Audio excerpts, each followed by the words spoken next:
for a dyno run equals more horsepower.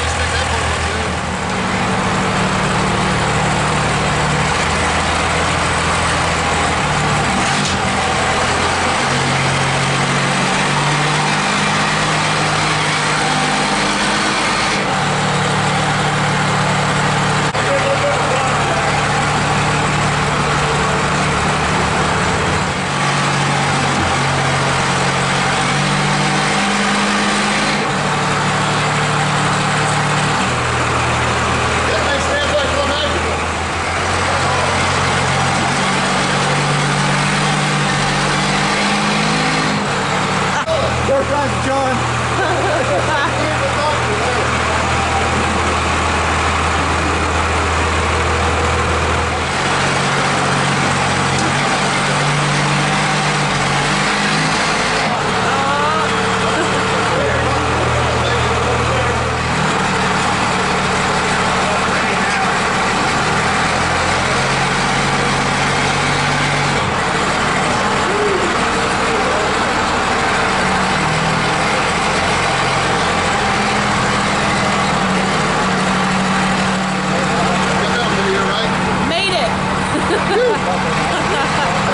Stressful part. I know, right?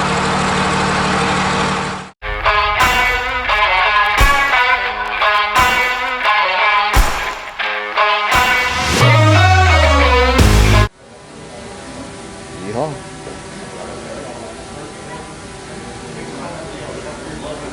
For some reason, I'm more nervous for this than I was for sled pulling. I don't really know why. Maybe it's because I got to drive it home.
All right, so just want to do a little bit of a list of mods to the two-wheel drive after seeing the dyno video there.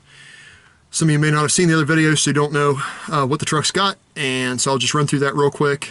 It is just a 248,000 mile stock bottom end, 95 12 valve. Earlier in the year, we took the head off for the first time and just wanted to check everything, and we didn't have a blown head gasket, but we were worried that we might, so we took the head off and everything looked good inside. All we did was surface the head and put a set of valve springs in it, and then used a set of 625 ARP head studs that were left from the pull truck. They've been torqued a bunch of times, but I figured in this application they'd be worth a shot. So put them back on. Otherwise, everything else, push rods, cam, everything is original to the truck. Then as far as the transmission setup, we'll go over that real quick. It is a Venice performance built 47RH with billet input shaft, billet flex plate, DPC triple disc torque converter, and then James did a bunch of internal goodies, extra clutch packs, billet accumulator, servo, ply piston. If I talk anymore, I'm going to sound stupid. Internal stuff that makes it work, and it works very well. And then as far as the fueling side of things, it is still a regular 160 horse pump that the truck came with. To my knowledge, it's never been off the truck. It has no fuel plate, as most have lost over the years. No fuel plate, but it does have a TST, old TST AFC spring, which has been kind of monkeyed with and tuned with, so that this thing isn't just dumping huge amounts of pre-boost fuel. That TST spring is actually really nice because it brings the fuel in really nice with the boost. Then it has just your standard 4K governor springs. And then as far as the rest of the fuel side of things, it has a power-driven diesel hot rod lift pump, which we saw recently installed. Really nice addition to keep fuel pressure up. It has, let me see now, Richardson Diesel 035 deliver valves. There again, another nice mod. It has Richardson Diesel 5x14 injectors. The timing is set at 20 degrees. I know I'm going to miss something. It has an on-3 performance intercooler. And then for the rest of the air side of things, it has a power-driven diesel Aggressor 62 65 14 turbo. It's just cast, drop in, and then a full 4-inch exhaust to the 5-inch stack, and a power-driven diesel air filter. And then we are controlling the boost with the power-driven diesel. There again, noticing a theme here. Their little boost controller. The boost right now is set at about 52, 53 PSI, which seems to be where that turbo is still efficient and happy. Yes, the wastegate is still working some. I know it would make some more boost, but I feel that's probably a pretty decent number for some longevity. Shouldn't be endangering the Charger too bad. Anyway, and EGT wise, it's not that hot. I mean, you got to be really beating on this thing to get 1500. It is, nothing about it is stupid amounts of fuel, but everything has been modified pretty much. I know I probably missed something in the fuel talk there, but pretty much everything has been touched and just modified a little bit. So yeah, I think in this truck's case, it's more about the combination than it is the one big thing. You know, huge injectors, huge turbo. It's just a nice across the board combination. So got to dyno it, as you saw. I was more nervous for that than I would be sled pulling. Maybe it's because somebody else is doing the beating on my truck, and maybe it's because I knew that we were 3 hours away from home and I needed to drive this thing home. So if it broke, it was going to be bad. But as you saw, this was the second time I'd ever had anything dynoed. The first time was this truck on Preble Diesel's dyno, the same dyno with the same guys operating it, because I wanted that. That way I had a good comparison. That was about 3 years ago. We've made a lot of changes since then, so just kind of wanted to get a baseline to see. I was blown away with the numbers. I knew the truck was pretty good on the street. I didn't expect over 600. In my mind, I told him as long as it was over 5, I'd be happy, and over 1,000 foot-pounds. But I knew when we dynoed it before, it dynoed 430 and 920. And considering the mods we'd done, I felt good that it would be 550. I said anything much over 550, I'd be ecstatic. So 6 1/4, 1250. really, really, really excited. The most stressful, difficult part was getting it up on the dyno, as I think the video showed. They had some trouble getting it up on there being two-wheel drive. But it all went perfect. They had a little bit of trouble with tack signal at first. That's why we had 4 poles on it. But as far as the truck performed perfect and made really, really, really good numbers. You know, I don't know correction factors. I'm sure somebody's going to say, there's no way it made that kind of power on those mods. You know, I don't know. I know the truck runs really good, and I know compared to what it made before, you know, it runs a lot stronger. And so I went back to him later on, the guy owned that operated the dyno, which those guys at Preble Diesel, super awesome. 2 thumbs up to those guys. And there was another 12 valve on the dyno, and it appeared to be just a lightly modded 12 valve, and it made, you know, a little less than 400 horse. And so I asked the guy that owned it, I said, hey, are you happy with the numbers? And no, he really wasn't. He thought it had more than that.